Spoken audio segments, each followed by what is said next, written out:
was just watching the last bits of the college football final between Miami and Indiana. Now, I'm not a big football fan. I'm a big Carson Beck fan. Why? I met this wonderful individual about 2 years ago. We were filming a project. I won't say too much about it, but it was a big sports-themed project in the States, and Carson was one of the featured athletes, quarterbacks. I knew nothing about football, really. Knew nothing about the quarterback position, really. I sat down with him, spent a few days with him and his wonderful team, a few key people. He was in Athens, Georgia at the time. I interviewed Carson for 2 hours. Let me tell you, in those 2 hours, that wonderful human being made me a college football fan. I had the most deepest spiritual discussion with Carson. We talked about faith. We talked about his dreams. I was upset about the loss. I had a vision that he would win, that the team would win today. They didn't. Of course, the quarterback will be under scrutiny, etc. I didn't get to watch the game perfectly because I'm in Australia and I don't have the cable, so I couldn't find it.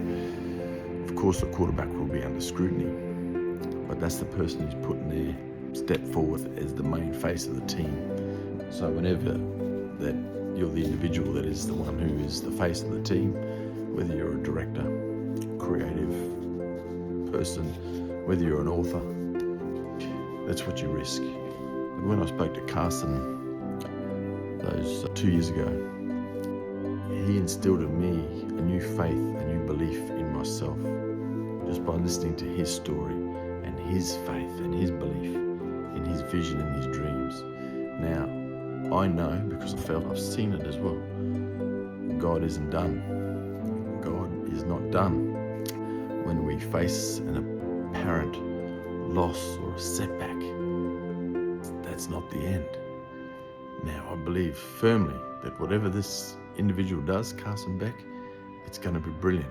I believe that he will go on and be one of the greatest quarterbacks ever. That's the vision I had. That's the vision I caught when I met him and talked to him, because of many things. Not to mention, he is a stellar human being. So I'll just say that to say that if you have a dream, if you have a vision, this is what my book is all about. If you have a dream, you have a vision on your heart for what your life can be, that is Spirit speaking directly to you. Of course, you have to take action. You can't sit on the sofa and eat pizza. You need to take action. That is called creating with God. That is critical. So there is an infinite universe out there of possibilities for us to do and for us to show up as servants to humanity. Right? We talked about giving the other day and the lesson from Tony Robbins. It's the same thing. We got to show up. If you are not showing up for your inherent gifts, then you're holding back from the rest of us. Carson Beck is a phenomenal athlete, and he's broken down what it means to be a quarterback. And I'm like, this really is the toughest, greatest position in sport, maybe in all sport.